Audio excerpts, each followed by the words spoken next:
सीताराम सीताराम। जय हनुमान। हर हर महादेव। हार्दिक स्वागत करती हूँ आप लोग का अपने इस चैनल पे। महादेव जी की कृपा से आप लोग सकुशल अच्छे होंगे। चलिए मैं रामचरितमानस सुनाने जा रहा हूँ आप लोग को। प्लीज़ मेरे चैनल को सब्सक्राइब, वीडियो को लाइक कर दे, बने रहे चैनल पे। कल अमावस्या है, आषाढ़ का अमावस्या है गाइज। तो मैं कथा शुरू करने से पहले बता दे रही हूँ, कल आषाढ़ अमावस्या है और उसके 25 जून को आषाढ़ अमावस्या है और 26 जून को गुप्त नवरात्रि शुरू हो रही है। तो आप लोग गुप्त नवरात्रि का पूजा गुप्त तरीके से अपने करिए और माँ दुर्गा का आशीर्वाद प्राप्त करिए। और गुप्त नवरात्रि में आषाढ़ गुप्त नवरात्रि 26 जून गुरुवार से लग रहा है, जो कि 4 जुलाई तक चलेगा। तो आप लोग कलश स्थापना करना चाहते हो तो कलश स्थापना करके पूजा करिए। अगर कोई रोक टोक वाले घर में न हो, जिसे कोई जान न पाए, यहाँ तक कि अपने हस्बैंड भी न जान पाए, तो कि गुप्त नवरात्रि की पूजा कर रहे हैं। अगर दोनों लोग मिलकर कर रहे हैं तब तो दोनों लोग मिलकर कर रहे हैं तो ठीक है, और नहीं तो अगर अकेले अकेले कर रहे हैं तो नहीं, बताना ज़रूरी नहीं है। तो आप लोग गाइज जाइए और दुर्गा माँ का अपने गुप्त नवरात्रि पूजा की तैयारी करिए। और माँ दुर्गा का अगर कलश स्थापना कर रही हैं तो कलश स्थापना ये विधि विधान से करिएगा, क्योंकि गुप्त नवरात्रि का बहुत जल्दी मनोकामना पूरी होती है पूजा करने का। तो अगर नहीं कर पा रहे हैं कलश स्थापना, कोई आने जाने वाला है, देख कर रोक टोक करने वाला है, घर में प्याज लहसुन क्यों नहीं खा रही हो, क्या है, तो एक को बताना नहीं कि मैं गुप्त नवरात्रि पूजा कर रही हूँ, गुप्त नवरात्रि पूजा कर, ये सब नहीं बताना है। इसलिए अगर रोक टोक हो तो आप अपने मंदिर में पूजा करिए, कोई जान न पाए, और अपना खुद का खाना का रोक थोक अपना अपना कर सकते हैं, लहसुन प्याज का। और यही सब बताऊंगी। मंत्रमाला पूजा नियम ये सब गुप्त नवरात्रि का आप लोग करिए। जो जो भी संकल्प ली हो गुप्त नवरात्रि का, मतलब इतना हमें माला करना है, उसी हिसाब से ज़्यादा कर सकते हैं, कम नहीं कर सकते। संकल्प में जो दिन जिस दिन ली हैं अपने मंदिर में ही कैसे पूजा करना है, ये सब मैं ये वीडियो बनाकर डाल दी हूँ, आप लोग जाकर देख लीजिएगा। और गाइज मैं कथा पढ़ूंगी, अगर आप लोग आएंगे चैनल पे तो मेरे चैनल को सब्सक्राइब लाइक करते जाइएगा। कथा छोड़कर कमेंट का जवाब नहीं देना होता, क्योंकि कथा बंद नहीं करना होता, इसीलिए मैं कमेंट का जवाब नहीं दे पाती गाइज। और कोई कथा वगैरह और कोई बातचीत करना होगा तो हम कमेंट का जवाब भी देंगे, लेकिन अब कथा छोड़कर कमेंट का जवाब कैसे दें, इसलिए मैं कथा पढ़ती रहती हूँ। अगर आप लोग गाइस आएंगे लाइव में मेरे, तो आप लोग चैनल सब्सक्राइब करके कथा का आनंद लीजिए। श्री रामचंद्र जी का कथा सुनने से घर में बरकत होती है, लक्ष्मी का वास होता है, सुख संपन्नता आती है घर में। राम जी का कथा, सीताराम का कथा सुनिए आप लोग। तो गाय जो है बता रहे थे, नवरात्रि में आप लोग का गुप्त नवरात्रि का पूजा करिए माँ दुर्गा का, और गुप्त तरीके से। और मैं वीडियो बनाकर डाल चुकी हूँ गुप्त नवरात्रि का कैसे पूजा किया जाता है।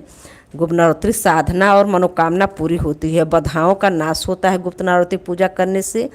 और ये आज तो गुप्त नवरात्रि में बताने वाली हूँ कि माघ की नवरात्रि और आषाढ़ की नवरात्रि, ये सब गुप्त नवरात्रि में आती है। गुप्त नवरात्रि कहा जाता है। वर्ष भर में 4 नवरात्रि आती है, जो कि 2 गुप्त नवरात्रि होती है, 2 प्रगट नवरात्रि होती है गाय। जिसमें प्रगट नवरात्रि जो होती है और उससे और जो था कि माघ चैत्र की नवरात्रि होती है, जो शारदीय नवरात्रि कुवार में आती है, उसे प्रसिद्ध नवरात्रि कहते हैं। और माघ का और आषाढ़ के मास का नवरात्रि को गुप्त नवरात्रि कहते हैं। गुप्त नवरात्रि में साधना और सिद्धि की कामना की जाती है। इसमें विधि विधान से माता की पूजा अर्चना की जाती है। इस नवरात्रि में 9 दुर्गा के महादश विद्याओं की पूजा की जाती है। तांत्रिक लोग महादश विद्याओं की पूजा उजा करते हैं। लेकिन हम गृहस्थ जन अपने माता के जप तप और ध्यान किया जाता है। इसमें जीवन में आ रही सभी बाधाएं नष्ट हो जाती है। गुप्त नवरात्रि पूजा में 9 दिनों में माँ दुर्गा के 9 स्वरूपों की पूजा करते हैं। जैसे नवरात्रि में पूजा करते हैं, हम गृहस्थ जन ऐसे करते हैं। और तांत्रिक लोग पूजा के साथ में 10 महाविद्याओं की पूजा करते हैं। और 10 महापूजाओं की पूजा जो कि माँ काली है, माँ तारा देवी हैं, माँ त्रिपुर सुंदरी हैं, माँ भुवनेश्वरी माता हैं, और माँ छिन्न माता है, माँ त्रिपुर भैरवी हैं, माँ धूमावती माता हैं, बंगला मुखी माँ है, माता मातंगी हैं, माँ कमला देवी हैं। गुप्त नवरात्रि के ये माँ 10 देवी माता हैं। गुप्त नवरात्रि में माँ दुर्गा की आराधना गुप्त की जाती है।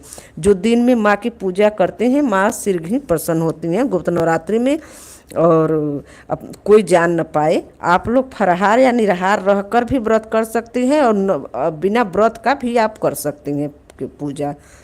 और बस माँ का ध्यान रहना होता है। सुबह दीपक जला के आप पाठ करिए। माँ का अगर वो पढ़ रही हैं, सप्तशती का पाठ पढ़ रहे हैं, तो आप सुबह का काम थोड़ा सा पूजा कर लीजिए। भोग वोग जलाकर, भोग वोग लगाकर, दीपक जलाकर आप अपना दिया आरती, भोग मतलब आरती नहीं, भोग वोग सब लगा के फिर अपना सुबह का काम कर ले। सब लोग अगर चले जाएं, कोई पढ़ने जा रहे हैं, कोई कहीं जा रहे हैं, तो आप अगर चलेंगे तो आराम से अपना किताब, अपना सप्तशती का पाठ पूरा करिए। अगर नहीं करना है तो चालीसा पढ़िए, माँ का माला करिए, माँ का स्तुति पढ़िए, और सिंधु कुंजिका स्तुति तो डेली 9 दिन ही पढ़ लीजिए। गाइज ये सब ऐसे पढ़कर माँ का गुप्त नवरात्रि की पूजा कर लीजिए। और आप लोग अगर अपनी मनोकामना के लिए संकल्प लेकर पूजा करना होता है, संकल्प जरूर लें। और 9 दिनों तक अधिक से अधिक संख्या में जप कर सकते हैं। गुप्त रूप से गुप्त नवरात्रि में जपा गया मंत्र बहुत सिद्ध, अत्यंत फलदायक होता है, और सिद्ध भी हो जाता है, मनोकामना पूरी हो जाती है। और अपनी जो मनोकामना हो वो माँ से विनती करना जरूरी है। पूजा के बाद माँ से ज़रूर विनती करना चाहिए कि अपनी मनोकामना के लिए। और तांत्रिक का विधि उन लोग का अलग होता है, गृहस्थ जन का। इसलिए हम लोग जैसे शारदीय नवरात्रि पूजा करते हैं, वैसे ही बस गुप्त नवरात्रि में ज़्यादा से ज़्यादा किसी से चर्चा न करें कि आप चौकी रखे हैं, मैं पूजा कर रही हूँ। ये सब किसी से कहना नहीं। पहले तो कोई नहीं कहता था, अब तो वीडियो हो गया है, सब लोग बता दे रहे हैं कि गुप्त नवरात्रि आ रहा है। नहीं तो तांत्रिक बड़े बड़े साधु सन्यासी गुप्त नवरात्रि पूजा करते थे। तो गाइज यही सब। अब मैं पाठ रामचरितमानस का कथा पढ़ने जा रही हूँ। ये सब थोड़ा बहुत बता दी, और मैं वीडियो बनाकर डाल दी हूँ कैसे गुप्त नवरात्रि पूजा किया जाता है। आप लोग भी जाकर मेरे चैनल पर देख लें कैसे पूजा करते हैं। सुबह सवेरे उठकर आप दीपक जलाकर पूजा करिए, फिर काम उम करने के बाद पाठ कर लीजिए, आरती कर लीजिए। और दोपहर में गाइज कुछ सिंघाड़ा का आटा रख लीजिए, उसे भून कर अच्छे से रख लीजिए डिब्बा में स्टोर करके। और थोड़ा सा माँ को 12 बजे के पहले ही 12 बजे तक के आप थोड़ा सा हलवा बनाकर उसमें पंचमेवा डालकर माँ दुर्गा को समर्पित करिए, और अपनी मनोकामना बोलिए। 2 लौंग मधु लगाकर, लाची लौंग लगाकर माँ को समर्पित करिए, तो माँ का आशीर्वाद प्राप्त होगा आप लोग को। और चढ़ाते समय अपनी मनोकामना जरूर बोलिए। 9 दिन ऐसे करिए। माँ को इतना भोग लगाइए, इतना हलवा बनाइए जो कि आप सब खा सकें, नहीं कि इधर उधर हुए किसी को दो माँ का गुप्त नवरात्रि पूजा की हूँ ऐसा बोलकर नहीं बताना है। बस भोग लगाइए, आप ग्रहण कीजिए। कोई अगर ना पूछे ऐसे ही दे दें कि मतलब अपने बच्चन के दे दें कि खा लें, वो पूछ ना पाए। सयान के पास कोई और पास ले जाएंगे, जैसे बड़े सयान अगल बगल कोई आ गया तो पूछेंगे कैसी प्रसाद है, तो बताना पड़ेगा गुप्त नवरात्रि पूजा की। तो इसीलिए बोल रहे हो कि आप आपस में ही खा पी लीजिए। गाइज यही सब मैं हवन कैसे करना है पंचमेवा से 11 बार कैसे मंत्र करना है, कैसे क्या करना है, कौन सा मंत्र करना है, ये सब बारे में वीडियो बनाकर डाल दी हूँ। आप विस्तार से जाकर मेरे वीडियो में देख लीजिए। गाइस रखती हूँ, कथा शुरू कर रही हूँ। और कल अमावस्या है, अमावस्या पर विधि विधान से तुलसी माता का पूजा करिए। और अपने पितर का अब पहले घर पे स्नान गंगा जल डालकर, आषाढ़ की अमावस्या की बहुत विधि विधान होता है। अमावस्या का आषाढ़ का अमावस्या जो होता है बहुत जैसे कि माघ में बोला जाता है मौनी अमावस्या, ऐसे ही आषाढ़ का अमावस्या भी बहुत मान्य होता है गाइज। और इसमें शिव जी बाबा का और लक्ष्मी माँ का पूजा बहुत विधि विधान से करते हैं, लक्ष्मी माँ घर में प्रवेश करती हैं। तो गाय बुधवार को 25 जून को आषाढ़ का अमावस्या है, तो आप लोग आषाढ़ का अमावस्या का सुबह सवेरे गंगा जल बाल्टी में डालकर या भाई बाथरूम में बेगा बाल्टी में कुछ जो यही सब तो स्नान करते हैं उसमें डालकर आप गंगा जल डालकर स्नान करिए शुद्ध पानी डालकर। और नहीं तो अगर आपके आसपास गंगा जी हैं तो वहाँ पे जाके नहाइए, तो कोई और बात ही नहीं है, उत्तम है सबसे। तो स्नान करने के बाद गाइज आप लोग घर पे आइए, सूर्यनारायण को जल दीजिए, तुलसी माता की विधिवत पूजा कीजिए और अपने मंदिर में पूजा कीजिए। इसके बाद अगर पितरों को तरफ आपके घर में आज के दिन जो बड़े सयाने हैं पितर का पूजा कर लें, जाके पीपल के पास ये तिल का काला तिल और चावल ये सब डालकर लोटिया में और पीपल तर जल दीजिए, दीपक जलाइए। इतना करते हुए 11 बज जाएगा, क्योंकि पितृ का पूजा 11 बजे शुरू करते हैं लोग, ऐसे ग्रंथ में है। तो गाइज आप लोग ऐसे कर लीजिए, कल के दिन जरूर करिए। और शाम को माँ लक्ष्मी का पूजा करिए, भोले शिव जी का अभिषेक खूब करिए। प्रदोष काल में 4 बजे अगर कर रहे हैं तो करें, नहीं सुबह ही कर लीजिए। सुबह में शिव जी बाबा का अभिषेक कर लें, आसपास मंदिर हो तो मंदिर जाके अभिषेक करिए। और आज के दिन दान भी करना बहुत ज़रूरी होता है, क्योंकि अमावस्या को दान करेंगे तो पितृ को मिलते हैं और पितृ प्रसन्न होते हैं, पितृ तृप्त होते हैं। तो इसलिए अमावस्या के दिन दान जरूर करना चाहिए, जैसे दाल चावल सूखा दाल चावल आटा नमक खटाई और हल्दी और आलू टमाटर जो आपके पास हो, तेल भी गाय दीजिए। आज के दिन अमावस्या के दिन लोहा नहीं लेना चाहिए, अमावस्या में शनि भी आते हैं, तो इसलिए लोहा वाला सामान नहीं लेना चाहिए गाइज, किसी से लेना देना नहीं चाहिए लोहा वाला सामान, इसलिए। और यह सब दान करिए। बेर न मतलब सूरज बेर विषय नहीं देना चाहिए, सूरज डूबा न रहे उससे पहले ही दान देना, जैसे 5 बजे तक आप दे लीजिए। और इसके बाद गाइज और खूब विधिवत से लक्ष्मी माँ का पूजा करिए। अगर बेल वृक्ष हो आपके पास तो वहाँ दीपक आप अमावस्या के दिन जरूर जलाइए। माँ लक्ष्मी प्रवेश करती हैं घर में, आप दीपक जला के आएंगी तो माँ लक्ष्मी आपके साथ आपके घर में आएंगी।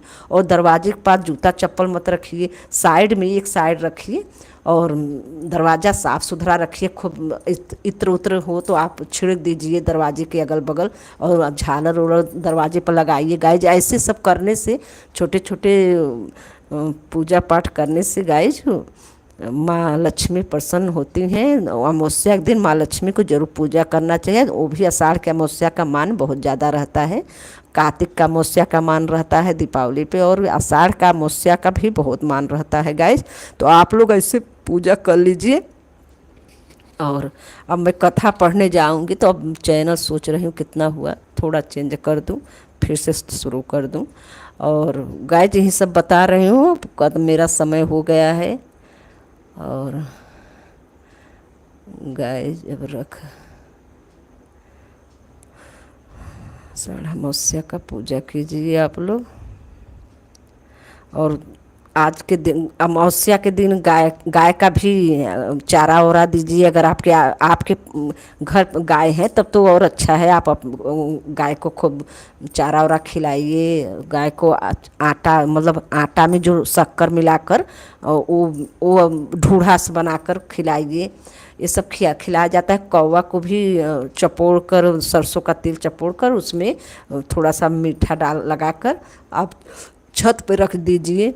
वो भी अमावस्या के दिन बहुत होता है, मान होता है, पितर प्रसन्न होते हैं और शनि प्रसन्न होते हैं, क्योंकि अमावस्या शनि में भी आते हैं गाइज।